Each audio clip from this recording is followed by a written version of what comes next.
케이트는 저녁을 먹으며 여보, 오늘 당신 어머니랑 얘기했어요? 라고 말했다.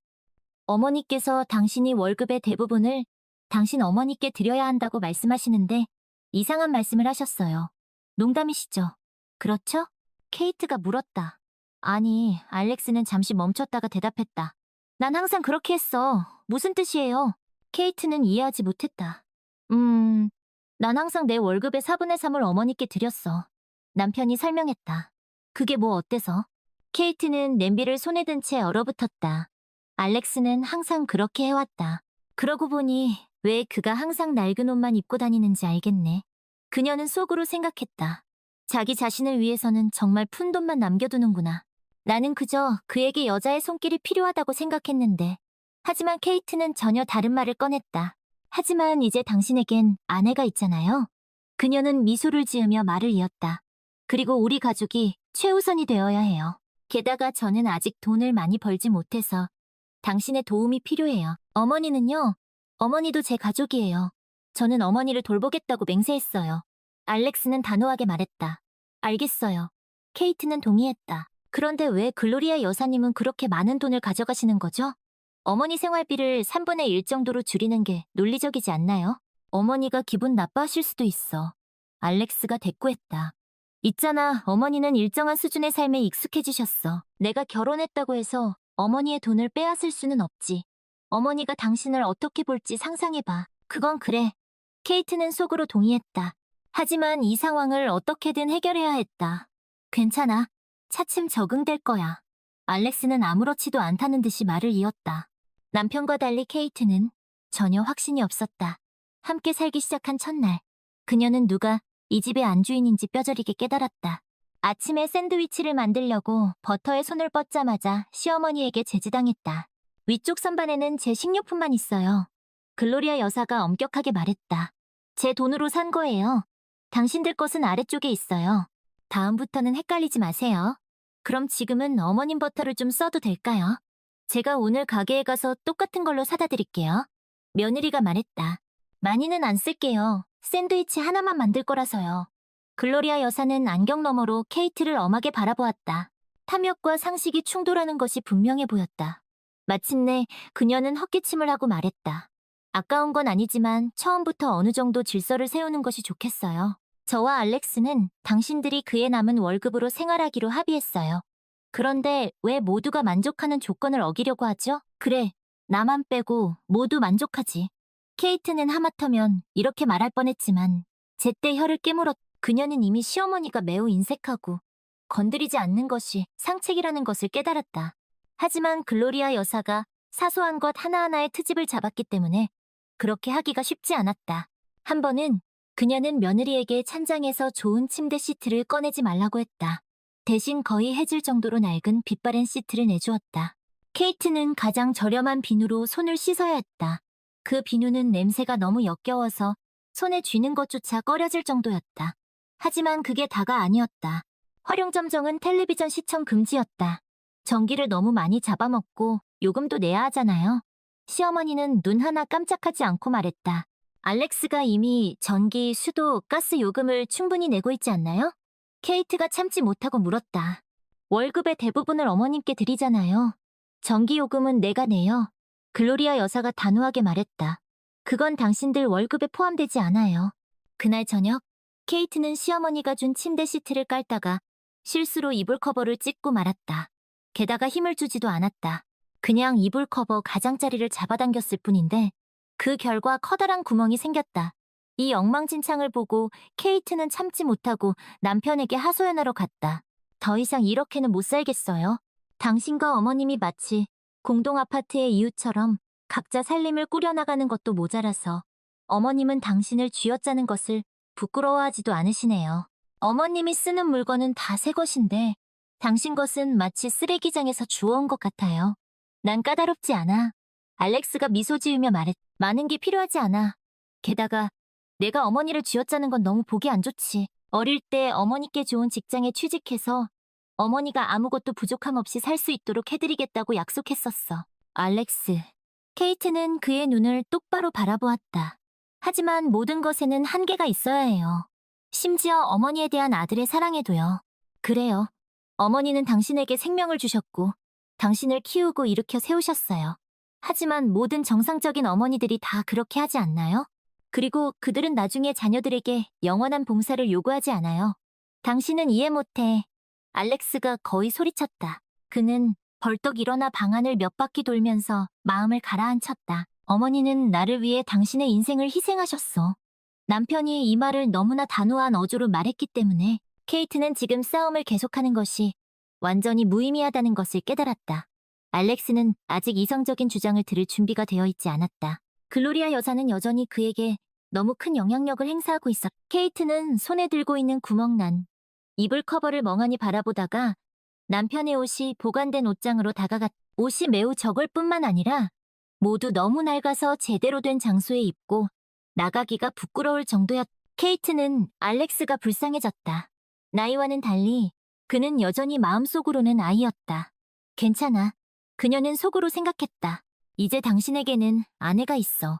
나는 당신 편이고 글로리아 여사를 이기기 위해 최선을 다할 거야. 그녀는 더 이상 당신을 괴롭히지 못할 거야.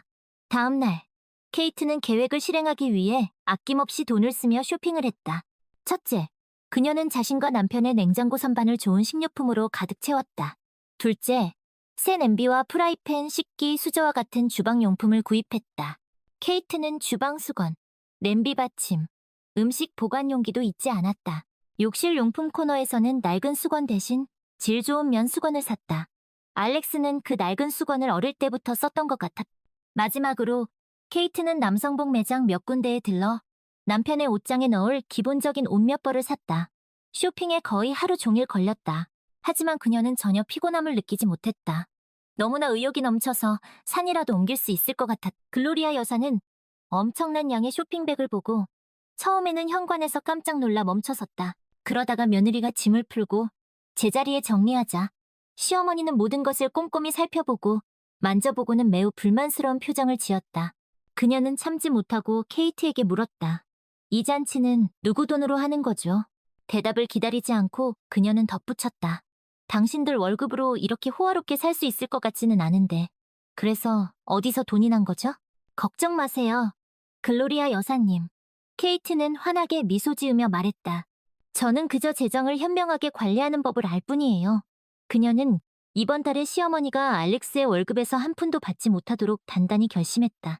케이트는 반드시 무언가를 생각해내서 남편이 현명하게 행동하도록 설득할 것이다. 하지만 그로부터 일주일 후 월급날에 알렉스는 평소처럼 어머니에게 몫을 건넸고 케이트는 눈물을 흘리고 말았다. 당신은 이미 어머니께 갚아야 할 모든 빚을 다 갚았잖아요. 그들이 부엌에 앉아있을 때 아내는 울면서 말했다. 언제까지 이 멍해를 짊어져야 하는 거예요? 그들의 대화에 글로리아 여사가 끼어들었다. 그녀는 주전자에 물을 끓이려고 부엌에 들어왔다. 쓸데없는 참견하지 마세요. 그녀는 며느리에게 말했다. 알렉스는 그렇게 자신의 존경심을 표현하는 거예요. 그리고 그 존경심은 제가 받을 자격이 있고요. 아가씨, 제 인생에 대해 아무것도 모른다면 그냥 입 다물고 있는 게 좋을 거예요. 아들이 도시 최고의 학교에서 공부하고 아무것도 부족함 없이 자랄 수 있도록 세 군데에서 일하며 허리가 휘도록 고생하는 것이 어떤 건지 아세요? 모르시겠죠? 하지만 저는 알아요. 그리고 아이에게 따뜻한 코트를 사주기 위해 영하 20도의 추위에 얇은 외투를 입고 다니는 것이 어떤 건지도 알아요. 저는 그 모든 것을 겪었어요. 그리고 나중에 당신 같은 사람들이 내 아들을 부추겨서 친어머니에게 등을 돌리게 하려고 그렇게 한 게 아니에요. 저는 감사를 받을 자격이 있고 기꺼이 그 감사를 받겠어요. 열변이 끝날 무렵 글로리아 여사의 목소리가 떨렸고 눈에는 눈물이 맺혔다. 알렉스는 어머니를 달래려고 했으며 아내에게 핀잔을 주는 눈빛을 보냈다. 엄마, 왜 그러세요? 제발 그만하세요. 저는 절대로 어머니를 버리지 않을 거예요. 아시겠죠? 어머니는 아무것도 부족함 없이 사실 거예요. 그리고 나중에 단둘이 있을 때 그는 케이트에게 단호하게 말했다. 감히 어머니를 울리지 마. 내가 어머니께 얼마를 드리든 그건 네가 상관할 바가 아니야. 우리는 있는 대로 살 거야. 저는 결코 어머님의 어버이다운 희생을 폄하하고 싶은 마음이 없어요. 아내는 동의하지 않았다. 하지만 저는 왜 어머님이 당신에게 끊임없이 죄책감을 심어주는지 진심으로 이해할 수 없어요. 물론 당신이 어머니를 도와야 한다는 것에는 이견이 없어요. 하지만 어머님께 더 합리적인 생활비를 정해드릴 수는 없는 건가요? 그리고 이런 질문에 답해보세요. 우리가 아이를 낳으면 당신은 여전히 모든 돈을 글로리아 여사님께 드릴 건가요? 알렉스는 잠시 조용해지더니 이내 대답했다. 나는 아직 아이에 대해 생각할 준비가 안 됐어. 그게 얼마나 큰 책임인지 알고 있으니까. 그리고 어머니가 돈이 필요하시니까. 나는 어머니를 도와야 해. 케이트는 그저 무겁게 한숨을 쉬었다. 그럼 적어도 어머니와 따로 사는 건 어때요? 그녀가 제안했다. 그러면 어머니는 혼자 사셔야 해? 절대 안 되지. 남편은 동의하지 않았다. 케이트는 알렉스를 바라보았지만 그를 알아볼 수 없었다. 결혼 전에는 전혀 다르게 행동했다. 그가 이렇게 갑자기 변한 걸까? 그녀는 스스로에게 물었다. 아니면 그저 사랑에 눈이 멀어서 내가 제때 마마보이라는 것을 알아보지 못한 걸까? 시어머니 집에서 케이트의 삶은 그야말로 참을 수 없을 지경이 되었다. 글로리아 여사는 며느리의 반항과 자신을 부양하지 않으려는 의도를 용서할 수 없었다. 그녀는 사소한 것 하나하나에 트집을 잡기 시작했고 며느리를 울리는 일도 잦았다. 아가씨, 화장품이 너무 비싼 것 아닌가요? 어느 날 케이트가 실수로 욕실에 화장품 파우치를 두고 나왔을 때 글로리아 여사가 물었다. 파우치에서 아이섀도우 팔레트와 립글로스가 떨어져 있었다. 아직 젊은데 그렇게 진하게 화장할 필요가 뭐 있겠어요? 게다가 이 모든 사치품은 분명 내 아들이 돈을 댔을 거예요. 당신의 푼돈 월급으로는 이런 것을 살 형편이 안 될 테니까요. 또 한 번은 시어머니가 케이트가 너무 오랫동안 씻는다고 문 앞에서 기다리고 있다가 말했다. 글로리아 여사는 눈 하나 깜짝하지 않고 씻는데 10분 이상 걸리면 안 된다고 말했다. 고지서가 오면 우리는 수도 요금을 셋으로 나눠요. 그런데 이건 불공평해요. 저는 5분이면 씻는데 당신은 마치 수영이라도 하는 것처럼 몇 시간씩 씻잖아요. 물론 그렇게 낭비하는 생활 태도로는 당신은 항상 돈이 부족할 거예요. 그저 절약하는 법을 배워야 해요. 며느리에게 검소함에 대해 훈계하면서 정작 시어머니 자신은 자신에게 절약할 의지가 별로 없었다. 케이트와 알렉스가 아침으로 오트밀을 먹고 버터 바른 샌드위치조차 매일 먹을 형편이 못 되는 동안 글로리아 여사는 기분 좋게 훈제고기와 원두커피를 즐겼다. 그 향긋한 냄새에 머리가 어지러울 지경이었다. 남편의 옷장은 아내가 사준 몇 벌을 제외하고는 여전히 끔찍하게 낡은 옷들로 가득했다. 반면에 그의 어머니는 겨울을 나기 위해 호화로운 모피 코트를 샀다. 정말 아들이 더 나은 삶을 살기를 바라지 않으세요? 케이트가 어느 날 참지 못하고 물었다. 그에게는 앞으로 살아가야 할 인생이 있잖아요. 글로리아 여사가 손사래를 쳤다. 일단 내게 아들로서의 빚을 다 갚고 나면 그 후에는 원하는 대로 살아도 좋아요. 그러고 나서 여자는 케이트를 쳐다보더니 갑자기 웃음을 터뜨렸다. 이제야 당신이 왜 그렇게 안달하는지 알겠네요. 당신은 내 아들의 주머니에 손을 넣고 싶었던 거군요. 분명히 결혼 후에는 남편에게 완전히 의지해서 살 수 있을 거라고 기대했겠죠. 어머나 세상에, 얼마나 실망이 컸을지 상상이 되네요. 저는 남편에게 빌부터 사는 여자가 되고 싶지 않아요. 케이트가 발끈했다. 헛소리하지 마세요. 게다가 저는 스스로 일하고 있어요. 마치 자신의 말이 사실임을 증명하려는 듯 케이트는 다음날 남편을 데리고 쇼핑몰로 가서 새 옷을 사주었다. 이게 다 뭐하러 필요해? 알렉스는 어리둥절해했다. 난 지금도 괜찮아 보여. 하지만 더 멋있어 보일 수 있어요. 아내는 멈추지 않았다. 당신은 젊고 잘생긴 남자니까 지위와 나이에 맞게 옷을 입어야지. 늙은 할아버지처럼 보이면 안 돼요. 탈의실 거울 앞에 서서 알렉스는 자신의 모습을 놀란 눈으로 바라보았다. 표정을 보니 꽤 만족스러워 보였지만 그는 입 밖으로 이렇게 말했다. 옷은 멋지지만 너무 비싸. 우리 예산을 초과해. 그건 걱정하지 마세요. 케이트가 그를 안심시켰다. 우리가 재정적으로 좀 더 자유로워질 수 있도록 제가 작은 부업을 구했어요. 부업? 알렉스가 놀랐다. 네, 저는 저녁에 근처 사무실 건물에서 청소부로 일할 거예요. 케이트와 알렉스가 쇼핑을 마치고 집에 돌아왔을 때 글로리아 여사는 불만스러운 표정을 지었다. 그런데 아들아, 내 것은 아무것도 안 샀니? 알렉스의 얼굴이 눈에 띄게 창백해졌다. 그는 당황해서 아내를 쳐다보았고 케이트는 재빨리 그를 도왔다. 남편 옷은 제가 정직하게 번 돈으로 산 거예요. 어머님을 기분 나쁘게 해드리고 싶지는 않지만 그 돈을 어디에 쓸지는 제가 결정하게 해주세요. 어머님이 항상 관심의 중심에 있을 필요는 없어요. 시어머니는 눈을 가늘게 뜨고 비웃듯이 말했다. 그래요. 당신의 재정 상태가 좋아졌다니 정말 기쁘네요. 몇 주 후 알렉스가 어머니에게 돈을 주었을 때 글로리아 여사는 평소보다 더 많은 돈, 거의 전액을 가져갔다. 그에게는 말 그대로 몇천 루블밖에 남지 않았다. 그리고 그 돈으로 그와 아내는 한 달을 살아야 했다. 케이트는 이 사실을 알고 정말 충격을 받았다. 그런데 당신은 순순히 어머니께 모든 돈을 드렸어요? 그녀는 분개했다. 그러면 이제 제가 우리 가족을 부양해야 하나요? 그럼 당신은 내가 가족을 부양하기를 바라는 거야, 응? 알렉스가 갑자기 화를 냈다. 나한테 원하는 게 결국 돈뿐이야? 결국 어머니 말씀이 맞았네. 케이트와 알렉스는 한참 동안 말다툼을 했다. 그들이 언쟁을 벌이는 동안 케이트는 방문이 살짝 열리고 글로리아 여사가 그들을 엿보고 있는 것을 우연히 보았. 그녀의 얼굴에 너무나 만족스러운 표정이 떠올라 있어서 케이트는 갑자기 묘한 승부욕에 휩싸였. 안 되지. 사랑하는 시어머니. 절대로 당신이 이기게 놔두지 않을 거야. 그녀는 단호하게 결심했다. 누가 이기나 두고 보자. 다음 날 아침 글로리아 여사는 부엌에 들어섰다가 깜짝 놀랐다. 케이트가 식탁에 앉아서 시어머니가 자신을 위해 특별히 사둔 케이크를 아주 태연하게 먹고 있었다. 글로리아 여사는 너무나 분개해서 비명을 질렀고 샹들리에가 흔들릴 정도였다. 이게 뭐 하는 짓이에요? 도대체 무슨 짓을 하고 있는 거죠? 아침 먹고 있어요. 케이트는 차분하게 대답했다. 그런데 케이크가 약간 퍽퍽하네요. 저는 푹신한 케이크가 더 좋아요. 도대체 무슨 권리로 그걸 가져간 거죠? 그건 제 거예요. 시어머니가 화를 냈다. 하지만 그건 제 남편 돈으로 산 거고 남편 냉장고에 들어있었어요. 그러니 저도 이제 그걸 쓸 거예요. 걱정 마세요.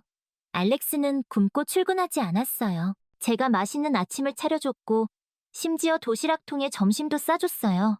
내 음식을 가져가고 그렇게 태연하게 말하고 있어요? 뻔뻔한 도둑 같으니. 잠깐만요, 잠깐만요.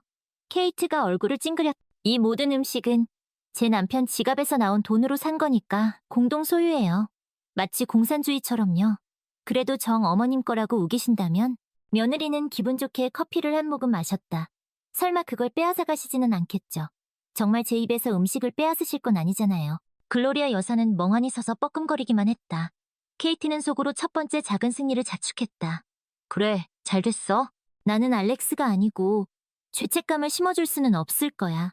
시어머니는 말없이 돌아서서 자기 방으로 돌아갔고 케이트는 부엌에 계속 앉아 있었다. 그녀는 곧 글로리아 여사가 또 다른 선물을 발견하고 빗자루를 타고 날아올 것을 알고 있었다. 아니나 다를까 복도에서 케이트의 귀에 가슴이 찢어지는 듯한 비명이 들려왔다. 그리고 문 앞에 나타난 시어머니가 그녀의 코앞에서 지갑을 흔들고 있었다. 내 돈 어디 있어요? 말해봐요. 당신이 가져갔죠? 3분의 2만 가져갔어요. 케이트는 차분하게 대답했다. 저와 알렉스 몫이요. 그리고 그렇게 쳐다보지 마세요. 현금을 선호해 주셔서 감사하네요. 훨씬 더 편하니까요. 두고 봐요. 글로리아 여사는 케이티의 얼굴 앞에서 주먹을 흔들었다. 아들에게 그의 아내가 진짜 도둑이라고 말할 거예요. 뭐라고 하는지 두고 보자고요. 저녁에 케이트는 정말 남편과 불편한 대화를 나눠야 했다. 왜 우리 어머니를 괴롭히는 거야? 알렉스가 화난 목소리로 물었다. 괴롭힌다고요? 케이트가 되물었다. 사실은 어머님이 먼저 시작하셨어요. 당신은 어머니 돈을 가져갈 권리가 없어. 당신 돈이죠. 정확히 말하자면. 아내가 소리쳤다. 저는 그저 당신의 이익을 대변하고 있을 뿐이에요. 그게 다예요. 정말 당신이 누릴 자격이 있는 제대로 된 삶을 사는 것이 싫은 거예요? 물에 탄죽 대신에 제대로 된 아침을 먹는 것, 질 좋은 옷을 입고 새 침대 시트에서 자는 것이 정말 싫으냐고요? 그런데 글로리아 여사님은 왠지 당신에게서 이 모든 것을 빼앗고 있어요. 하지만 그분은 내 어머니야.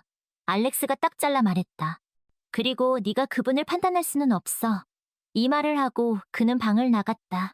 케이티는 남편이 조심스럽게 어머니 방문을 두드리는 소리를 들었고 어머니는 한편의 연극을 펼쳤다. 글로리아 여사는 자기 방 침대에 아주 불쌍한 표정으로 앉아 있었다. 그녀는 손수건을 눈가에 가져다 대면서 언제라도 정말 눈물을 터뜨릴 준비가 되어 있다는 것을 보여주었다. 아들은 케이트에게서 빼앗은 돈을 어머니 앞에 내려놓았다. 자, 여기 돌려드릴게요. 그리고 네, 아내가 먹어치운 음식값은 어디 있니? 글로리아 여사가 엄하게 물었다. 네, 아내가 메뚜기 떼처럼 덤벼든 비싼 음식들이었어. 알렉스는 어머니를 바라보았다. 그녀는 다시 손수건을 전혀 젖지 않은 눈가에 가져다 대고 눈물 몇 방울이라도 짜내려고 애썼다. 흠잡을 데 없는 매니큐어를 칠한 글로리아 여사의 곱게 가꾼 손에서 반지가 반짝였다. 알렉스는 그 반지에 시선이 꽂혔다. 전에는 어머니에게서 보지 못했던 반지였기 때문이다. 케이트는 어제 마지막 남은 청바지가 찢어졌는데 갑자기 그의 머릿속에 이런 생각이 스쳐 지나갔다. 그는 어머니 방을 둘러보았다. 방 안에는 새 가구가 놓여 있었고 벽에는 값비싼 플라스마 텔레비전이 걸려 있었다. 엄마, 정말 우리에게 샌드위치 몇 조각이 아까우셨어요? 알렉스가 갑자기 어머니에게 물었다. 그리고 케이크도 오랫동안 못 먹었는데 정말 먹고 싶었어요. 글로리아 여사는 놀라서 눈썹을 치켜 올렸고 아들에게 너는 내게 은혜를 갚아야 해라는 주제로 한바탕 잔소리를 늘어놓으려고 했다. 하지만 알렉스는 아무 말도 듣지 않았다. 그는 그냥 방을 나와 그들과 케이트의 방으로 향했다. 아내도 울고 있었다. 다만 그의 어머니와 달리 진짜로 울고 있었다. 알렉스는 고된 일로 거칠어진 짧은 손톱이 칠해진 그녀의 손을 보았다. 케이트는 그들이 그저 식료품을 살 돈이라도 벌기 위해 청소부로 부업을 해야 했. 그들은 가장 기본적인 것들을 살 돈조차 턱없이 부족했다. 그리고 알렉스는 그 모든 돈을 어머니에게 고스란히 바쳤다. 그러다가 갑자기 그의 머릿속에서 무언가 툭 끊어지는 소리가 났다. 알렉스는 아내 옆에 앉아서 그녀의 손을 잡았다. 케이트는 그를 쳐다보지도 않았다. 그는 그녀의 손가락에 입을 맞추고 말했다. 있잖아, 이제 우리가 여기서 이사 갈 때가 된 것 같아? 케이트는 울음을 멈추고 놀란 눈으로 남편을 바라보았다. 그가 농담하는 것이 아닌지 의심스러웠다. 하지만 알렉스는 매우 진지했다. 그러자 케이트는 그를 꼭 껴안았고 속으로 생각했다. 이게 정말 사실일까? 믿을 수가 없어. 글로리아 여사는 이사 간다는 생각이 전혀 마음에 들지 않았다. 그리고 아들이 아파트를 라스미냐 교환하자고 제안했다는 것을 알았을 때 그녀의 분노는 그야말로 하늘을 찔렀다. 뭐, 아파트를 라스미냐 교환하자고. 너 제정신이니? 이 아파트가 얼마나 힘들게 얻은 건데 이제 와서 느끔하게 지붕을 이루라고? 네가 나와 함께 사는 것이 싫다면 붙잡지는 않겠다. 새 집으로 이사가도 좋아. 하지만 이 아파트를 쪼개는 것은 허락할 수 없다. 알겠니? 혹시 내 머릿속에 내 생활비를 줄일 생각까지 든 건 아니겠지? 네. 아내가 네 머리를 제대로 세뇌했구나. 그래. 엄마 말이 맞아. 알렉스는 차분하게 대답했. 이제부터 어머니께 한 달에 정확히 2만 루블을 드릴 거예요. 연금과 합치면 생활하기에 충분한 금액일 거예요. 어릴 때 어머니가 저를 더 잘 살게 하려고 그렇게 열심히 일했다고 말씀하셨던 것 기억하세요? 그런데 저는 아직 그렇게 잘 살고 있지 못하네요. 어머니는 다이아몬드 반지와 벽 전체를 덮는 플라스마 텔레비전을 사시는데 저는 낡은 옷을 입고 싸구려 음식을 먹고 있잖아요. 다 그 애, 네 아내 때문이야. 글로리아 여사가 꽥 소리 질렀다. 이제 그만 눈을 떠. 그 여우 같은 게 내 돈으로 살고 싶어서 나를 길거리로 내몰려고 하는 거야. 제 아내는 저를 돕기 위해 부업을 구했어요. 알렉스가 대꾸했다. 만약 제 월급이 가족을 위해 쓰였다면 그녀는 저녁에 양동이와 걸레를 들고 뛰어다닐 필요가 없었을 거예요. 아이고, 네가 그 말을 믿는구나. 어머니가 빈정거렸다. 네, 야행성 뻐꾸기 같은 아내는 불쌍한 척 연기하고 있을 뿐이야. 속으로는 분명 내 아파트를 가로챌 생각이나 하고 있겠지. 하지만 그런 일은 없을 거야, 알겠니? 나는 아파트를 라스미냐 교환하지 않을 거야. 명심해. 나중에 케이트와 알렉스가 앞으로 어떻게 해야 할지 의논했을 때 그들은 글로리아 여사가 그렇게 쉽게 물러서지 않을 것이라는 결론을 내렸다. 나는 어머니를 잘 알아. 알렉스가 아내에게 말했다. 어머니는 당신의 안위와 관련된 일이라면 매우 고집스러우실 수 있어. 아직 우리가 어떻게 해야 할지 모르겠지만 어머니가 억지로 아파트를 라스미냐 교환하게 하고 싶지는 않아. 우리는 반드시 해결책을 찾을 수 있을 거예요. 케이트가 말했다. 그녀는 그들이 어떻게 하는 것이 좋을지 며칠 동안 생각했다. 그리고 마침내 그녀의 머릿속에 한 가지 아이디어가 떠올랐다. 말다툼 이후 글로리아 여사는 아들과 며느리와의 대화를 최대한 피했다. 그녀는 젊은 부부가 자기 방에서 조금씩 짐을 빼가는 것을 말없이 지켜보았지만 이것이 승리인지 패배인지 알 수 없었다. 마침내 그녀는 아들에게 말을 걸어 자신의 결정을 상기시키기로 했다. 아파트는 라즈미냐 교환하지 않을 거다. 알렉스는 이 말에 꽤 냉담하게 반응했다. 알겠어요, 엄마. 엄마가 마음을 바꾸실 때까지 우리는 새 집에서 살게요. 그런 일은 없을 거다. 글로리아 여사가 잘라 말했다. 너는 네 어머니를 돌보지 않기 위해 수단과 방법을 가리지 않을 준비가 되어 있는 것 같구나. 네가 잊었니? 그녀는 자신이 좋아하는 특기, 즉 아들과 며느리가 모든 일에 잘못이 있는 것처럼 상황을 뒤집는 수법을 다시 꺼내들려고 했다. 하지만 알렉스는 최근 며칠 동안 매우 달라졌다. 그는 어머니의 훈계를 듣지 않고 그냥 돌아서서 남은 짐을 싸러 갔다. 며칠 후 그들은 케이트와 함께 셋집으로 이사갔다. 글로리아 여사는 완전히 혼자가 되었다. 처음에는 자신이 승리자라고 생각하며 기뻐했다. 이제 이 집에는 나 혼자뿐이야.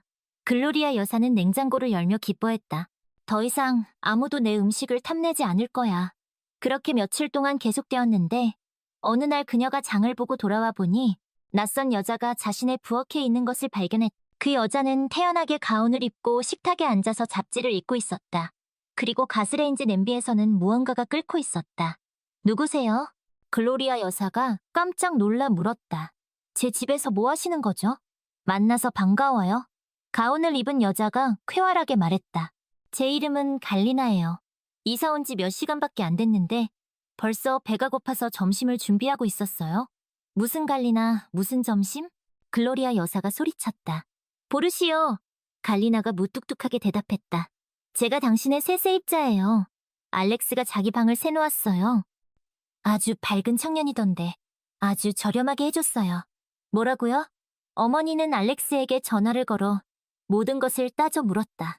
네, 제가 갈리나에게 방을 새놓았어요. 알렉스는 세입자의 말을 확인해 주었다. 그럴 권리가 있어요. 아파트의 절반은 서류상 제 소유니까요. 하지만 걱정하지 마세요. 그 돈은 어머니 생활비로 드릴 거예요. 제가 어머니를 돌보겠다고 약속드렸잖아요. 글로리아 여사는 힘이 풀린 다리로 부엌으로 돌아갔다. 갈리나는 마침 그녀가 가장 아끼는 그릇에 보르시를 담고 있었다. 우리가 친구가 되면 좋겠네요. 새 이웃은 천진난만하게 말했다. 저는 누구와도 쉽게 친해지거든요. 그 후 며칠 동안 글로리아 여사는 그것이 부드럽게 말해서 사실과 전혀 다르다는 것을 깨달아야 했다. 아니, 갈리나는 대놓고 무례하게 굴지는 않았다. 오히려 집주인을 보면 항상 웃으려고 애썼다. 하지만 그녀는 글로리아 여사의 눈이 실룩거릴 정도로 끔찍한 습관들을 가지고 있었다. 예를 들어 그녀는 욕조에서 이 시간 동안 물장구를 쳤고 밤에도 쉬지 않고 전화 통화를 했다. 갈리나는 집주인의 냉장고에서 음식을 꺼내 먹는 것을 꺼리지 않았고 모든 항의에 이렇게 대답했다. 아, 뭘 그런 걸 가지고 그래요. 소시지 몇 조각 가져간 것뿐인데요. 그게 무슨 범죄예요? 사실 세입자는 브라운슈바이크 소시지 반 덩어리를 훔쳐갔다. 게다가 우유 1리터를 마시고 글로리아 여사가 멀리 있는 시장까지 일부러 가서 사온 수제 치즈도 먹어치웠다. 그런 동거가 한 달쯤 계속되자 글로리아 여사의 유일한 바람은 다시는 그 지긋지긋한 갈리나를 보지 않는 것이었다. 그래서 갈리나가 지폐뭉치를 건네면서 알렉스가 어머님께 드리라고 했어요. 라고 말했을 때 집주인은 그냥 그것을 탁자 위에 내버려 두고 다시 아들에게 전화를 걸었다. 갈리나가 너에게 준 돈은 네 생활비로 쓸 거야. 거기 딱 2만 루블 있어요. 하지만 나는 그녀가 당장 내 아파트에서 나갔으면 좋겠어. 그녀와 함께 사는 것은 정말 참을 수 없어. 하지만 그러면 어머니는 돈을 받으실 수 없어요. 알렉스가 상기시켜 주었다. 고작 2만 루블 때문에 내 음식을 훔치고 손대는 물건마다 망가뜨리는 그 무례한 여자를 참아야 한단 말이야. 어머니는 공포에 질려 말했다. 어머니 마음대로 하세요. 아들은 딱 잘라 말했다. 어머니가 직접 아파트 라즈미냐 교환하는 것을 거부하셨잖아요. 아, 이제 알겠다. 글로리아 여사가 소리쳤다. 네가 일부러 나를 이런 상황에 몰아넣어서 내가 아파트 라즈미냐 교환에 동의하도록 만든 거구나. 교묘하구나. 참 대단해. 분명 내 그 잘난 케이트의 계획일 거야. 내가 냉장고에서 음식을 꺼내 먹지 못하게 했다고 나에게 복수하기로 한 거겠지. 하지만 이건 너무나 치졸하고 역겨운 짓이야. 어머니, 알렉스가 차분하게 말했다. 아무도 어머니께 복수하는 게 아니에요. 그저 저와 케이트는 따로 살고 싶을 뿐이에요. 어머니도 그러시길 바란다면 아파트 라즈미냐 교환 문제를 다시 논의해보시죠. 글로리아 여사는 아들과 며느리의 제안에 동의할 수밖에 없었다. 몇 달 후 그들은 아파트를 두 채의 아늑한 원룸으로 라즈미냐 교환했다. 이것은 정말 큰 행운이었다. 사실 글로리아 여사가 이사해야 했던 동네는 그렇게 고급스럽지 않았고 도시 반대편 끝에 있었다. 하지만 그녀는 그래도 그곳에 가기로 했다. 그저 다시 한번 아파트의 완전한 주인이 되고 싶었기 때문이다. 알렉스는 약속대로 계속 어머니를 금전적으로 지원했다. 비록 새로운 금액은 그녀를 전혀 만족시키지 못했지만 말이다. 이건 정말 푼돈이잖아. 글로리아 여사는 아들의 손에서 한 달 생활비를 받으면서 분개했다. 정말 부끄럽지도 않니? 너는 사실상 나를 운명에 내맡긴 거야. 내가 너를 위해 얼마나 많은 일을 했는데 너는 이렇게 은혜도 모르는구나. 그녀는 마지막으로 자신의 전매 특허인 연기를 시도했다. 하지만 알렉스는 그런 상황을 예상하고 있었다. 저는 어머니를 버리지 않았어요. 오히려 제가 할 수 있는 한 돕고 있잖아요.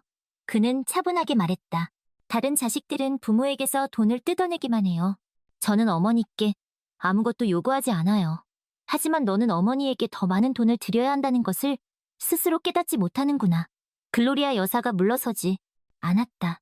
저도 제가 자유로운 남자였을 때는 그렇게 했어요. 하지만 이제 저에게는 아내가 있어요. 제발 좀. 어머니가 악의적으로 말했다. 그런 아내는 평생 수없이 만날 수 있어. 하지만 어머니는 단 한 명뿐이야. 내가 노년에 더 나은 삶을 누릴 자격이 없다는 거니? 이상하네요. 알렉스가 갑자기 말했다. 어머니는 항상 저를 위해 더 나은 삶을 원한다고 말씀하셨잖아요. 그리고 바로 그런 이유 때문에 세 군데에서 일하고 모든 것을 희생하셨다고요. 그래, 맞아. 글로리아 여사는 아들이 무슨 말을 하려는지 이해하지 못한 채 인정했다. 저는 이렇게 생각했어요. 그는 잠시 말을 멈췄다. 어머니는 저를 위해서가 아니라 어머니 자신을 위해서 그렇게 하신 거예요. 어머니는 평생 자기 자신만 생각하시잖아요. 말도 안 돼. 글로리아 여사가 동의하지 않았다. 네. 아내가 아니었다면 너는 여전히 나와 함께 살면서 행복했을 거야. 그렇지 않니? 물론 아니죠. 알렉스는 어머니의 눈을 똑바로 쳐다보았다. 제 진정한 행복한 삶은 이제야 시작되었어요. 그러니 저를 진심으로 축복해주세요. 그럴 수 없다면 문제는 제가 아니에요. 이야기를 끝까지 들어주셔서 감사합니다. 채널에 좋아요를 눌러 응원해주세요. 큰 수고가 드는 일은 아니지만 저에게는 매우 중요합니다. 다음에 또 만나요. 케이트는 알렉스에게 뉴욕 생활이 결코 만만치 않다고 여러 번 말했지만 그는 그때마다 괜찮아 케이트. 우린 젊고 기회는 얼마든지 있어. 라며 호기롭게 대꾸했다. 하지만 막상 뉴욕에 도착하고 나니 현실은 그의 호언장담과는 거리가 멀었다. 글로리아 여사의 아파트에서 지내는 동안 케이트는 마치 새장 속에 갇힌 새처럼 답답함을 느꼈다. 그녀의 일상은 쳇바퀴 돌듯 단조로웠고 유일한 낙은 주말에 센트럴파크를 산책하는 것이었다. 하지만 그것마저도 글로리아 여사의 간섭으로 방해받기 일쑤였다. 어느 날 케이트는 알렉스에게 우리 작은 아파트라도 얻어서 나가 살면 안 될까? 당신 어머니랑 같이 사는 건 솔직히 너무 힘들어 라고 조심스럽게 말했다. 알렉스는 예상했다는 듯 씁쓸한 미소를 지었다. 나도 알아, 케이트. 하지만 어머니 혼자 이 큰 집에 두는 건 마음이 편치 않아. 그렇다고 우리가 평생 이렇게 살 수는 없잖아. 게다가 어머니 연세가 아직 정정하시고 친구분들도 많으시잖아. 케이트의 목소리가 점점 높아졌다. 알렉스는 한숨을 푹 내쉬며 말했다. 알았어. 어머니께 한번 말씀드려볼게. 하지만 큰 기대는 하지만. 알렉스는 어머니에게 조심스럽게 이야기를 꺼냈다. 어머니, 저희 혹시 분가하는 것에 대해 생각해 보신 적 있으세요? 케이트가 좀 힘들어하는 것 같아서요. 글로리아 여사는 우아하게 커피를 마시던 손을 멈추고 싸늘한 눈빛으로 알렉스를 쏘아보았다. 분가, 지금 그게 무슨 소리니? 알렉스, 내가 너를 어떻게 키웠는데 이제 와서 나를 버리겠다고? 버리다니요. 그런 게 아니에요. 그저 저희도 이제 가정을 꾸렸으니까 독립하고 싶다는 거죠. 알렉스는 당황해서 말을 더듬었다. 독립, 웃기는 소리 하지 말아라. 너희 둘이 버는 돈으로 이 뉴욕에서 살아남을 수 있을 것 같니? 너희 아버지가 남겨주신 이 집이 있으니까 그나마 편하게 사는 거야? 글로리아 여사의 목소리는 마치 얼음장처럼 차가웠다. 하지만 어머니 저희도 언젠가는 됐어. 더 이상 그 얘기는 꺼내지도 마. 너는 내 아들이고 내 곁에 있는 게 당연한 거야. 글로리아 여사는 단호하게 말하며 더 이상 대화를 거부했다. 케이트는 알렉스의 이야기를 듣고 깊은 실망감에 빠졌다. 이대로는 안 돼. 어떻게든 이 상황을 바꿔야 해. 케이트는 결심했다. 그녀는 먼저 제니퍼에게 도움을 청했다. 제니퍼, 나 정말 미칠 것 같아. 시어머니 때문에 숨이 막혀 죽겠어. 무슨 일이야, 케이트? 또 그 깐깐한 시어머니가 너한테 뭐라고 하셔? 제니퍼는 걱정스러운 목소리로 물었다. 케이트는 그동안 있었던 일들을 털어놓았다. 그분이 우리 돈으로 호화롭게 생활하는 건 참을 수 있어. 그런데 우리 삶에 사사건건 간섭하는 건 정말 못 참겠어. 우리 분가하고 싶다고 말씀드렸는데 들은 척도 안 하셔. 제니퍼는 잠시 생각에 잠기더니 이내 눈을 반짝이며 말했다. 케이트, 좋은 생각이 있어. 그 할머니, 돈이라면 사족을 못 쓰시잖아. 그걸 이용하는 거야. 무슨 소리야? 케이트는 궁금증을 참지 못하고 물었다. 그 할머니 집 엄청 크고 좋잖아. 방 하나를 세놓는 거야.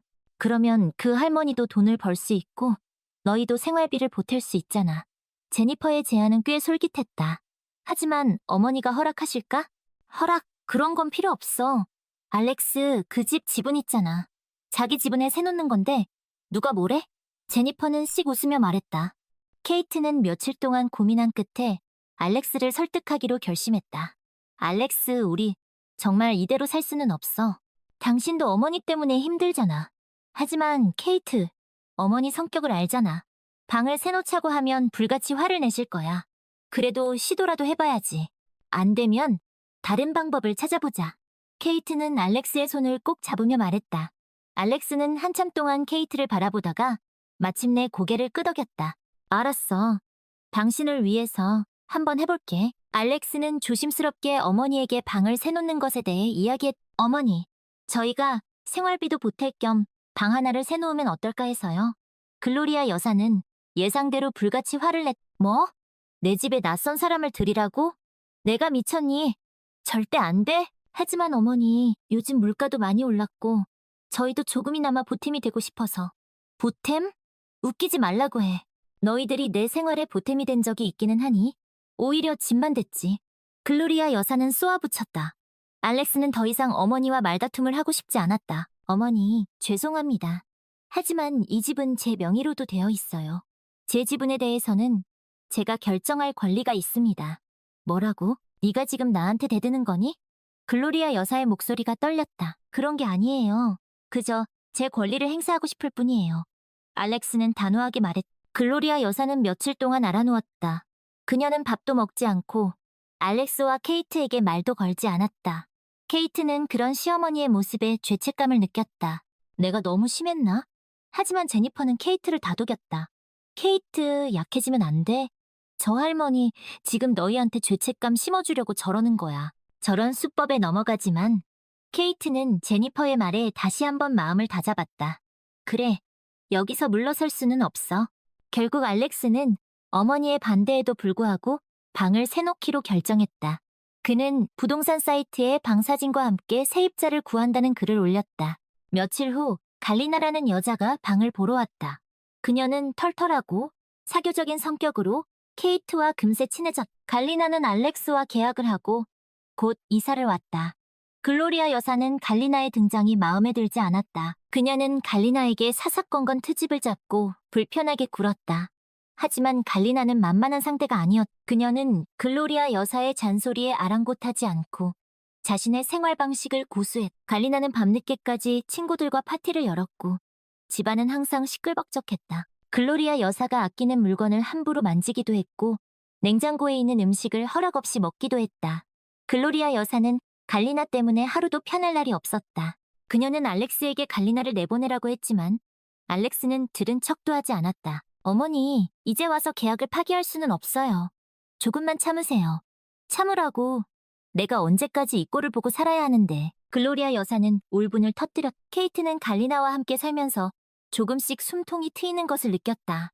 갈리나는 케이트의 든든한 아군이 되어주었고 글로리아 여사의 횡포에 맞서 싸웠다. 케이트는 더 이상 시어머니 앞에서 주눅들지 않았다. 그녀는 자신의 목소리를 내기 시작했고 글로리아 여사에게 당당하게 맞섰다. 어느 날 케이트는 글로리아 여사에게 말했다. 어머니, 저희 이제 분가할 거예요. 더 이상 어머니와 함께 살 수 없어요. 글로리아 여사는 깜짝 놀랐다. 뭐, 분가? 너희 둘이서 어떻게 살려고? 그건 저희가 알아서 할게요. 어머니는 걱정하지 마세요. 케이트는 단호하게 말했. 글로리아 여사는 케이트의 갑작스러운 변화에 당황했다. 그녀는 케이트가 자신에게 이렇게까지 강하게 나올 줄은 몰랐. 알렉스, 내 생각은 어떠니? 너도 분가하고 싶은 거니? 알렉스는 잠시 망설였지만 이내 고개를 끄덕였. 네, 어머니. 저도 케이트와 같은 생각이에요. 글로리아 여사는 큰 충격을 받았다. 그녀는 아들이 자신을 떠날 거라고는 상상도 하지 못했다. 안 돼, 알렉스. 나는 너 없이 살 수 없어. 제발 떠나지 마. 글로리아 여사는 눈물을 흘리며 애원했다. 하지만 알렉스의 마음은 이미 굳게 닫혀 있었다. 죄송합니다, 어머니. 하지만 저희는 이미 결정을 내렸어요. 결국 알렉스와 케이트는 글로리아 여사의 아파트에서 나와 작은 셋집을 얻어 이사를 갔다. 글로리아 여사는 홀로 남겨졌고 깊은 외로움에 빠졌다. 그녀는 그제야 자신의 잘못을 깨달았다. 아들을 자신의 소유물처럼 여기고 며느리를 괴롭혔던 지난날을 후회했다. 하지만 이미 늦었다. 알렉스와 케이트는 다시는 돌아오지 않았다. 케이트와 알렉스는 비록 작지만 자신들만의 아늑한 보금자리를 꾸몄다. 케이트는 더 이상 시어머니의 눈치를 보지 않아도 되었고 자유롭게 생활할 수 있었다. 알렉스 또한 어머니의 그늘에서 벗어나 진정한 가장으로서의 역할을 다하기 시작했다. 그들은 서로를 의지하며 행복한 미래를 꿈꾸었다. 몇 달 후 알렉스는 어머니에게 연락을 했다. 어머니, 잘 지내셨어요? 저희 집을 보러 다녔어요. 글로리아 여사는 반가운 목소리로 말했다. 그래, 어떤 집인데? 방 2개짜리 작은 아파트예요. 가격도 적당하고 저희 형편에 딱 맞는 것 같아요. 알렉스는 조심스럽게 말했다. 그래, 잘 됐구나. 글로리아 여사의 목소리에는 씁쓸함이 묻어났다. 어머니, 혹시 괜찮으시면 저희랑 같이 사실래요? 알렉스의 갑작스러운 제안에 글로리아 여사는 깜짝 놀랐다. 뭐? 너희랑 같이 살라고? 네, 어머니 혼자 계시는 것보다 저희랑 같이 계시는 게 좋을 것 같아요. 하지만 너희에게 짐이 되고 싶지 않아. 짐이라니요. 무슨 그런 말씀을 하세요? 어머니는 저희 가족이에요. 알렉스는 진심을 담아 말했. 글로리아 여사는 한참 동안 망설였다. 아들과 며느리에게 짐이 되고 싶지 않았지만 혼자 사는 것도 너무 외로웠. 알았다. 너희와 함께 살겠다. 마침내 글로리아 여사가 결정을 내렸다. 알렉스와 케이트는 기쁜 마음으로 어머니를 맞이했다. 그들은 함께 새로운 집으로 이사를 했고 비로소 진정한 가족이 되었다. 글로리아 여사는 지난날의 잘못을 뉘우치고 며느리에게 진심으로 사과했다. 케이트 또한 시어머니를 이해하려고 노력했고 서로를 존중하며 행복한 가정을 만들어 나갔다. 어머니, 이제 이 집은 어머니 집이기도 해요. 편하게 지내세요. 케이트는 따뜻한 미소와 함께 말했다. 고맙다, 케이트. 나 때문에 고생이 많았지? 정말 미안하다. 글로리아 여사는 눈물을 글썽이며 말했다. 아니에요, 어머니. 다 지난 일인데요. 케이트는 시어머니의 손을 꼭 잡았다. 이제부터라도 우리 서로 의지하면서 행복하게 살아요. 알렉스는 눈물을 훔치며 말했다. 그래, 우리 아들. 엄마가 더 잘할게. 그렇게 그들은 뉴욕의 작은 아파트에서 새로운 시작을 했다. 비록 화려하고 풍족한 삶은 아니었지만 서로를 아끼고 사랑하는 마음만은 그 어느 곳보다 빛나고 있었. 그들은 진정한 행복은 돈이나 명예가 아닌 가족 간의 사랑과 이해에서 비롯된다는 것을 깨달았. 알렉스는 회사 생활에 더욱 집중하기 시작했다. 그는 밤낮 없이 일에 매달렸고 그 결과 뛰어난 업무 능력을 인정받아 빠르게 승진했다. 케이트 또한 자신의 분야에서 인정을 받으며 점차 자리를 잡아갔다. 그들은 서로에게 힘이 되어 주었고 함께 성장하며 더욱 단단한 부부애를 쌓아갔다. 그러던 어느 날 알렉스에게 큰 시련이 닥쳤다.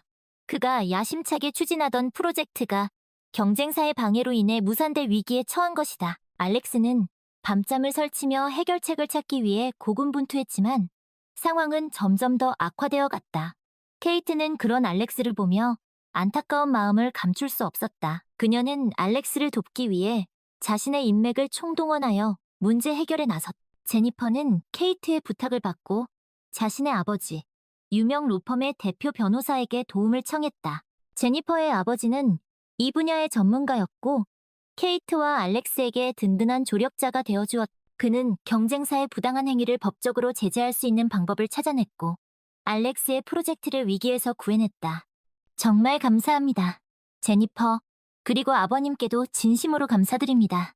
케이트는 눈물을 글썽이며 말했다. 뭘, 이 정도 가지고. 우린 친구잖아. 제니퍼는 씩 웃으며 케이트의 어깨를 두드렸다. 그리고, 알렉스, 이젠 좀 쉬면서 해. 그러다 쓰러지겠어. 고마워, 케이트. 그리고 제니퍼. 너희들 덕분에 살았어. 알렉스는 진심을 담아 말했다.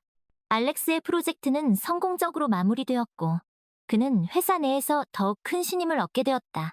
케이트 또한 자신의 분야에서 승승장구하며 뉴욕 생활에 완전히 적응했다. 그들은 서로에게 든든한 버팀목이 되어주었고, 어떤 어려움도 함께 이겨낼 수 있다는 자신감을 얻었다. 어느덧 그들이 뉴욕에 온 지도 5년이라는 시간이 흘렀다.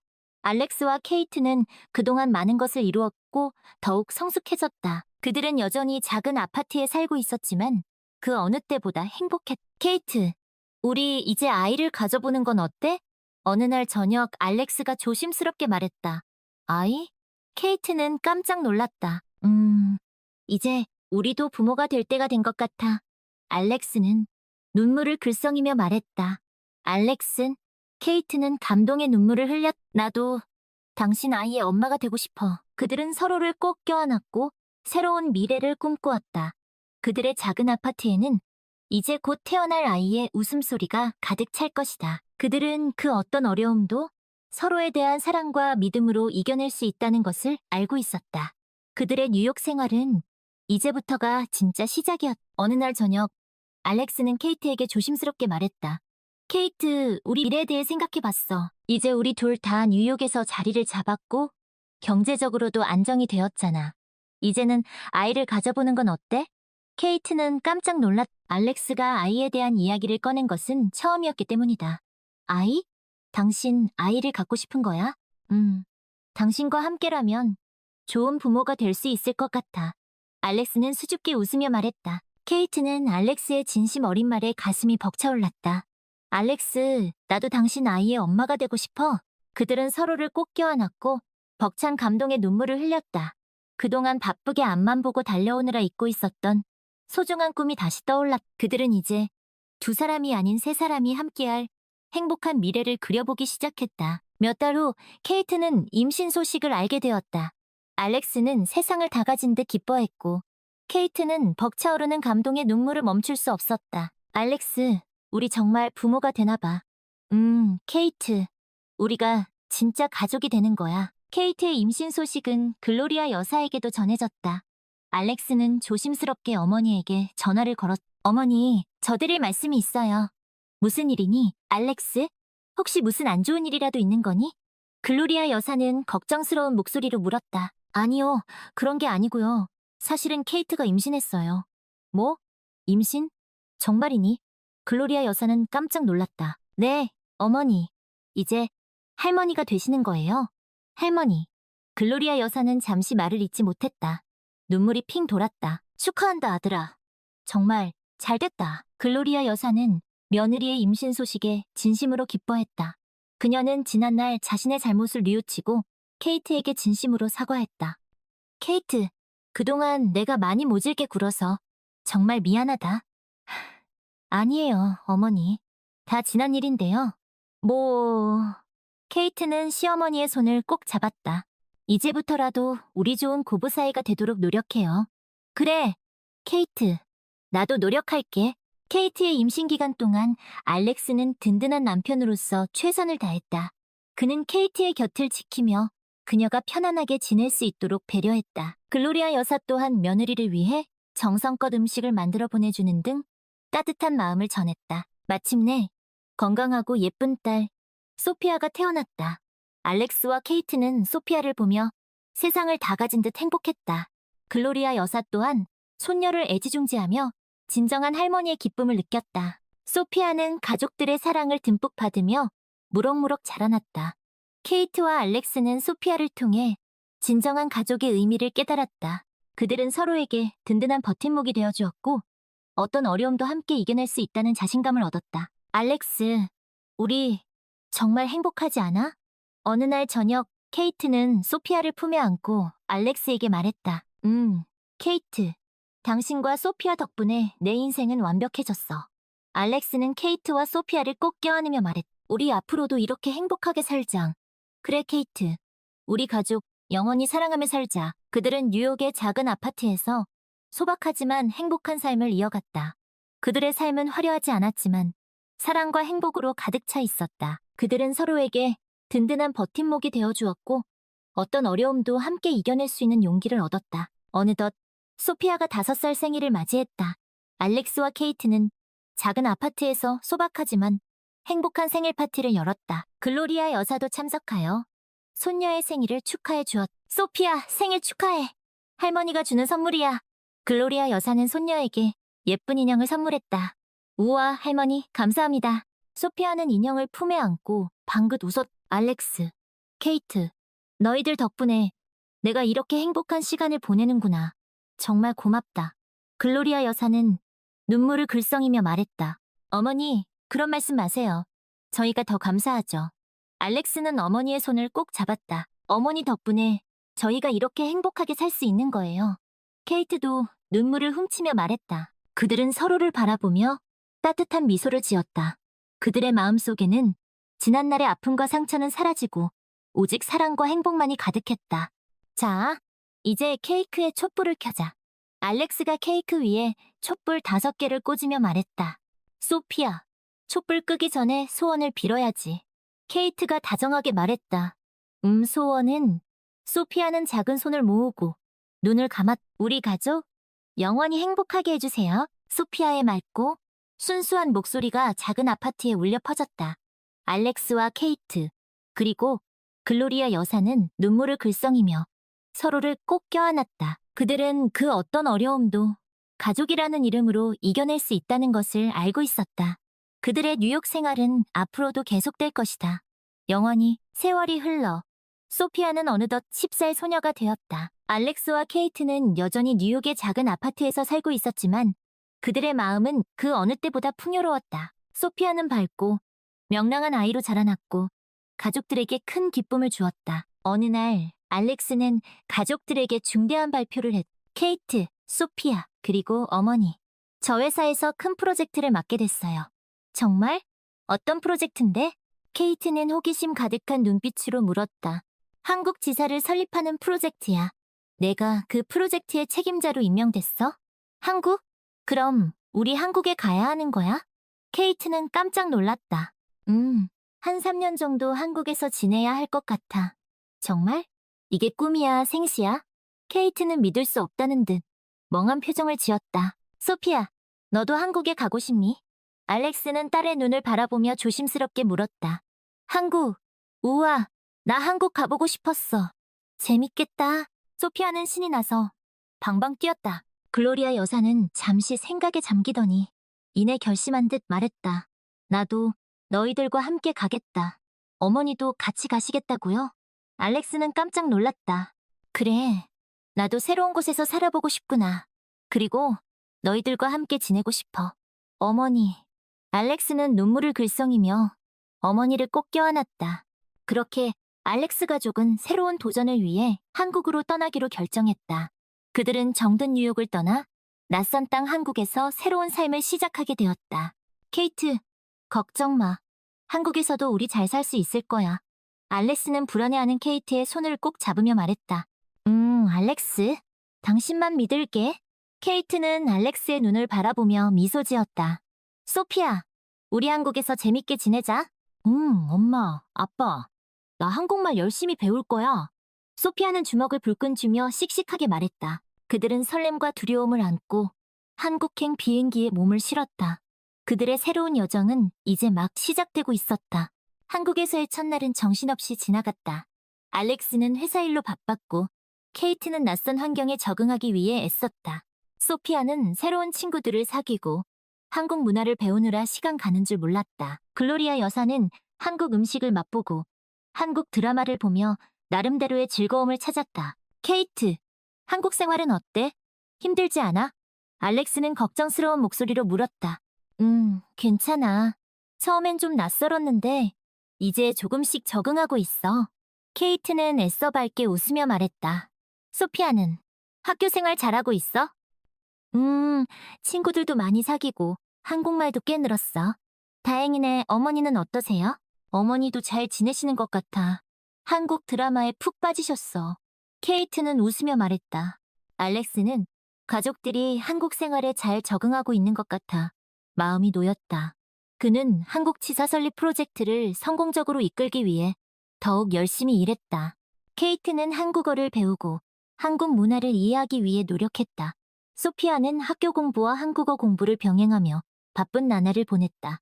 그러던 어느 날, 케이트는 길을 걷다가 우연히 옛 친구, 제니퍼를 만났다. 제니퍼, 이게 얼마만이야? 케이트, 너 한국에 온 거야?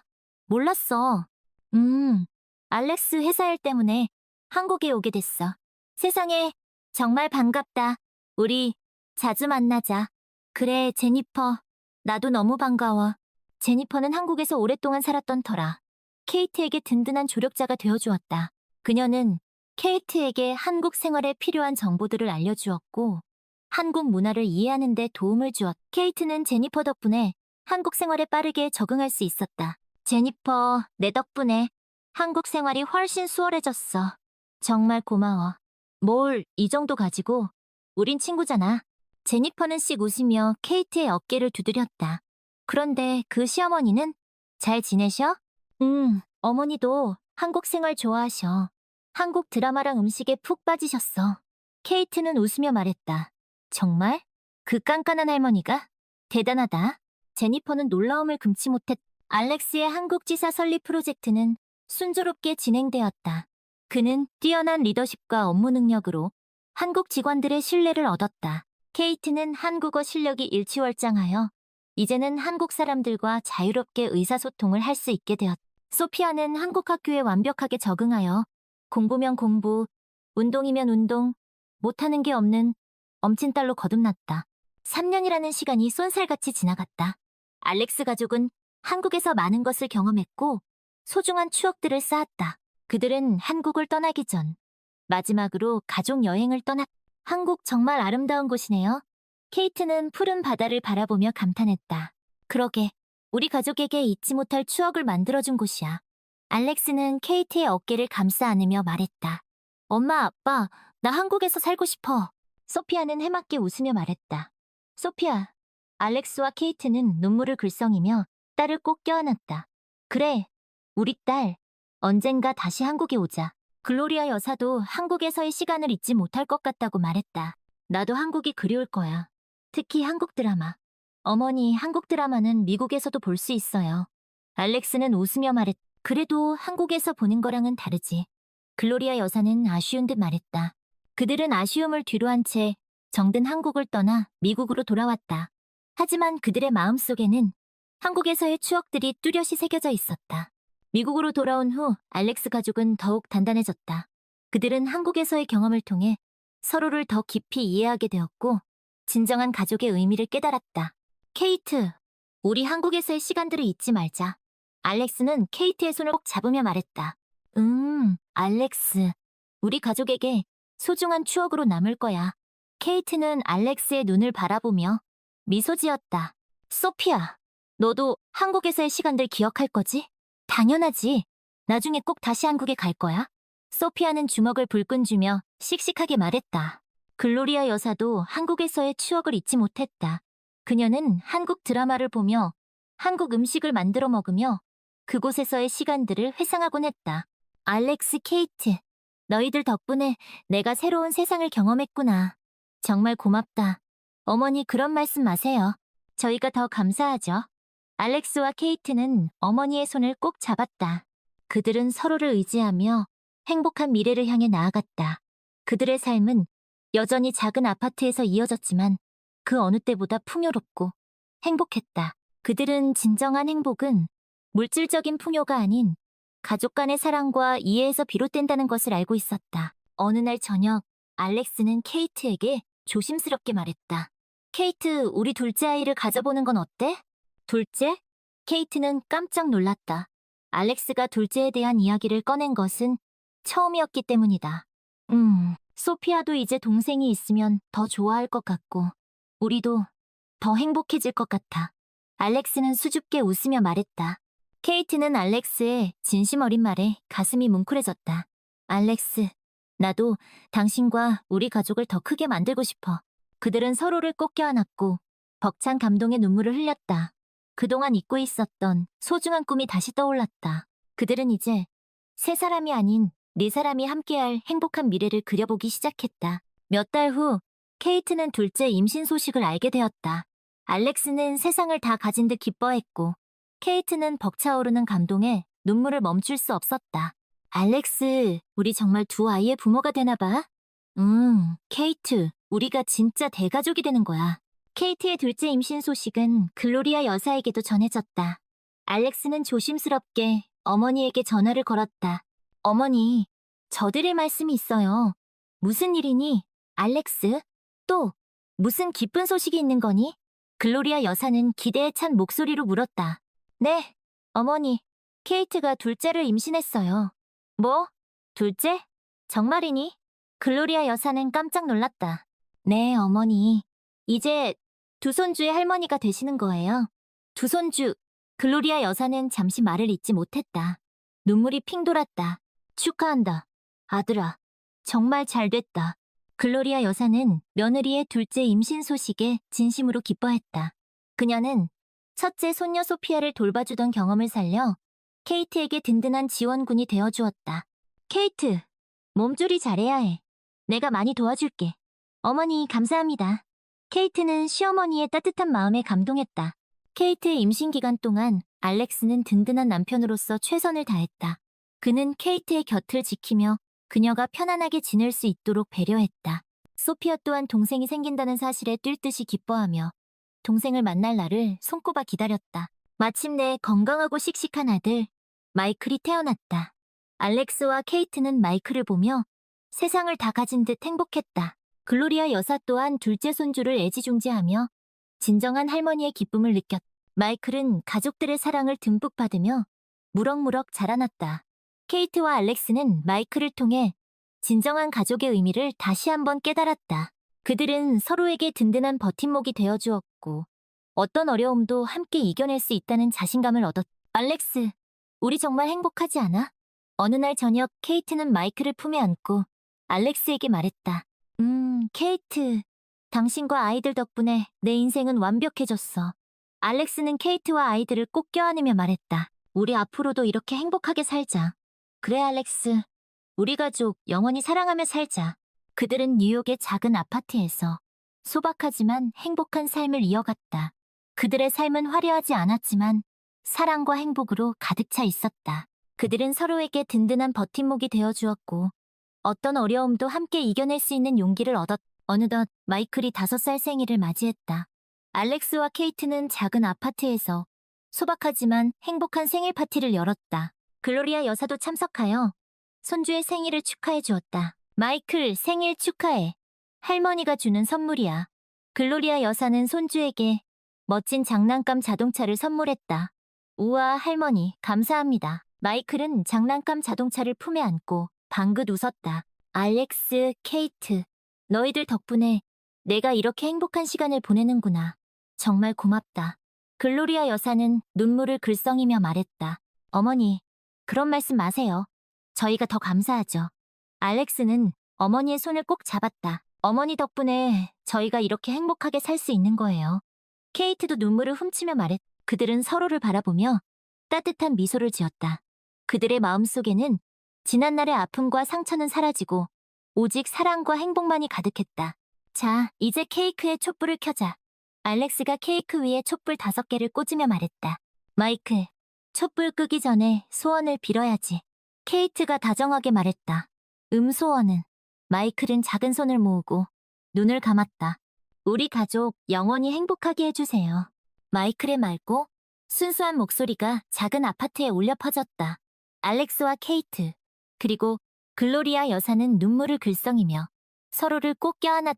그들은 그 어떤 어려움도 가족이라는 이름으로 이겨낼 수 있다는 것을 알고 있었다. 그들의 뉴욕 생활은 앞으로도 계속될 것이다. 영원히 시간은 쏜살같이 흘러 소피아는 어느덧 15살, 어엿한 숙녀가 되었고 마이클은 10살, 장난기 넘치는 소년으로 성장했다. 알렉스와 케이트는 여전히 뉴욕의 작은 아파트에서 살고 있었지만 그들의 마음은 그 어느 때보다 풍요로웠다. 아이들은 밝고 건강하게 자라났고 가족들에게 큰 기쁨을 주었다. 어느 날 알렉스는 가족들에게 중대한 발표를 했다. 케이트, 소피아, 마이클, 그리고 어머니. 저 회사에서 새로운 제안을 받았어요. 정말 어떤 제안인데요? 케이트는 호기심 가득한 눈빛으로 물었다. 글로벌 사업부 총괄을 맡아달라는 제안이야. 앞으로 전 세계를 돌아다니며 일하게 될 것 같아. 전 세계? 그럼 우리도 다 같이 이사를 가야 하는 거야? 케이트는 깜짝 놀랐다. 한 곳에 정착하기보다는 여러 나라를 돌아다니며 살게 될 것 같아. 정말? 이게 꿈이야, 생시야? 케이트는 믿을 수 없다는 듯 멍한 표정을 지었다. 아빠, 그럼 우리 이제 계속 여행만 다니는 거예요? 소피아는 호기심 가득한 눈빛으로 물었다. 우리 딸. 아빠랑 전 세계를 여행하면서 멋진 추억을 만들어보자. 알렉스는 딸의 머리를 쓰다듬으며 말했다. 엄마, 아빠, 나 너무 신나요? 마이클은 방방 뛰며 기뻐했다. 글로리아 여사는 잠시 생각에 잠기더니 이내 결심한 듯 말했다. 나도 너희들과 함께 가겠다. 어머니도 같이 가시겠다고요? 알렉스는 깜짝 놀랐다. 그래, 나도 새로운 세상을 경험해보고 싶구나. 그리고 너희들과 함께 지내고 싶어. 어머니, 알렉스는 눈물을 글썽이며 어머니를 꼭 껴안았다. 그렇게 알렉스 가족은 새로운 모험을 위해 정든 뉴욕을 떠나기로 결정했다. 그들은 지금까지와는 전혀 다른 새로운 삶을 시작하게 되었다. 케이트, 걱정 마. 전 세계 어디를 가든 우리 가족 함께라면 잘 살 수 있을 거야. 알렉스는 불안해하는 케이트의 손을 꼭 잡으며 말했다. 알렉스, 당신만 믿을게. 케이트는 알렉스의 눈을 바라보며 미소 지었다. 얘들아, 우리 새로운 곳에서 재밌게 지내자. 응, 엄마, 아빠, 우리 전 세계 친구들 다 사귈 거예요.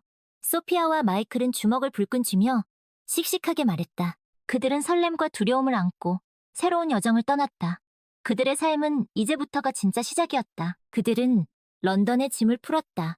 런던은 그들에게 낯설었지만 동시에 매력적인 도시였다. 알렉스는 런던 지사에서 일하며 글로벌 사업부 총괄을 훌륭하게 수행했다. 케이트는 런던의 문화와 예술을 접하며 새로운 영감을 얻었다. 소피아와 마이클은 영국의 교육 시스템을 경험하며 시야를 넓혀갔다. 글로리아 여사는 런던의 고풍스러운 건축물과 유서 깊은 박물관들을 둘러보며 여유로운 시간을 보냈다. 알렉스, 런던, 정말 멋진 도시네요. 케이트는 템스 강변을 산책하며 감탄했다. 그러게, 우리 가족에게 잊지 못할 추억을 만들어줄 곳이야. 알렉스는 케이트의 어깨를 감싸 안으며 말했다. 엄마, 아빠, 나 런던 친구들 많이 사귀었어요. 소피아는 자랑스럽게 말했다. 나도 영국 축구 진짜 재밌어. 마이클은 흥분을 감추지 못했다. 얘들아, 엄마 아빠는 너희들이 행복해하는 모습을 보니 정말 기쁘단다. 케이트는 아이들을 꼭 껴안으며 말했다. 글로리아 여사도 런던 생활에 만족스러워했다. 나도 런던이 마음에 드는구나. 특히 애프터눈 티 문화가 아주 훌륭해. 어머니 홍차 좋아하시는 줄 몰랐어요. 알렉스는 웃으며 말했다. 나도 몰랐는데 여기서 지내다 보니 홍차의 매력에 푹 빠졌지 뭐냐. 글로리아 여사는 찻잔을 들며 우아하게 말했다. 그들은 런던에서 2년 동안 지내며 잊지 못할 추억들을 쌓았다. 알렉스 가족은 런던을 떠나 파리로 향했다. 파리는 낭만과 예술의 도시였다.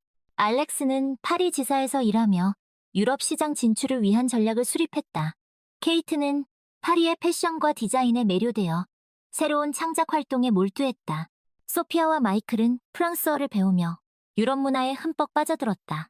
글로리아 여사는 파리의 고풍스러운 카페에서 여유로운 시간을 보내며 낭만을 만끽했다. 알렉스, 파리, 정말 낭만의 도시네요. 케이트는 에펠탑을 바라보며 감탄했다. 그러게, 우리 가족에게 또 다른 추억을 만들어줄 곳이야. 알렉스는 케이트의 손을 꼭 잡으며 말했다. 엄마, 아빠, 나 프랑스 친구들이랑 루브르 박물관에 가기로 했어요. 소피아는 신이 나서 말했다. 나도 샹젤리제 거리에서 축구 경기 보기로 했어. 마이클은 흥분을 감추지 못했다.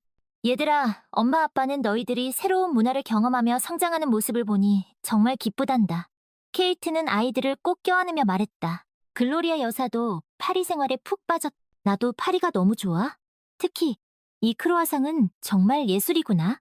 어머니, 빵 좋아하시는 줄 몰랐어요? 알렉스는 웃으며 말했다. 나도 몰랐는데 여기서 지내다 보니 빵 순이가 다 됐지 뭐냐. 글로리아 여사는 크로아상을 베어물며 행복한 미소를 지었다. 그들은 파리에서 2년 동안 지내며 낭만과 예술을 만끽했다. 알렉스 가족은 파리를 떠나 다음 목적지인 도쿄로 향했다. 도쿄는 첨단 기술과 전통 문화가 공존하는 신비로운 도시였다. 알렉스는 도쿄지사에서 일하며 아시아 시장 진출을 위한 발판을 마련했다. 케이트는 일본의 전통 문화와 예술에 관심을 갖고 동양적인 아름다움을 배우기 시작했다. 소피아와 마이클은 일본어를 배우며 새로운 문화에 대한 호기심을 키워갔다. 글로리아 여사는 일본의 정원 문화를 접하며 마음의 평화를 찾았다.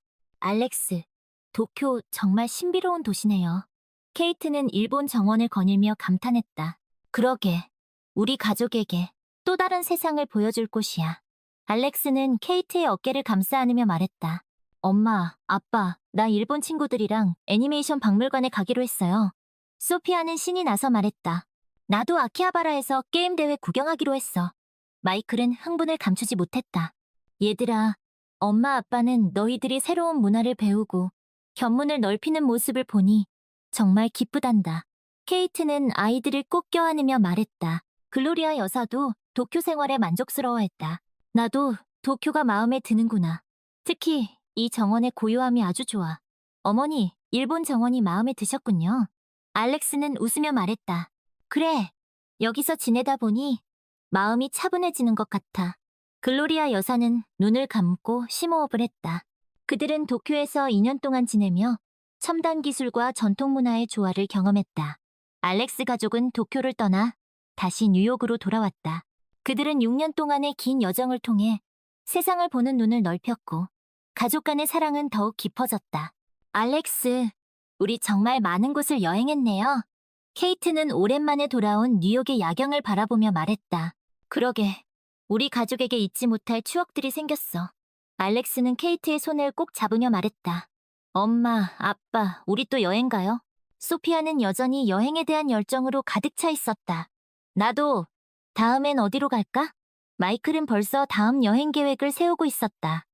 얘들아, 엄마 아빠는 너희들이 가고 싶은 곳이라면 어디든지 좋아. 케이트는 아이들을 꼭 껴안으며 말했다. 글로리아 여사도 지난 6년간의 여정을 회상하며 감회에 젖었다. 나도 너희들과 함께라서 정말 행복했단다. 어머니, 앞으로도 저희랑 계속 함께 해주실 거죠? 알렉스는 어머니의 손을 꼭 잡았다. 그럼 너희들이 가는 곳이라면 어디든지 함께 가야지. 글로리아 여사는 따뜻한 미소를 지었다. 그들은 다시 뉴욕에 정착했지만 그들의 삶은 이전과는 완전히 달라져 있었. 그들은 세상을 보는 넓은 시야를 갖게 되었고 어떤 어려움도 함께 이겨낼 수 있는 용기를 얻었. 알렉스, 우리 앞으로도 이렇게 행복하게 살아요. 케이트는 알렉스의 눈을 바라보며 말했다. 케이트, 우리 가족 영원히 사랑하며 살자. 알렉스는 케이트와 아이들, 그리고 어머니를 꼭 껴안았다. 그들의 이야기는 이제부터가 진짜 시작이었다. 그들은 앞으로도 서로를 의지하며 행복한 미래를 향해 나아갈 것이다. 영원히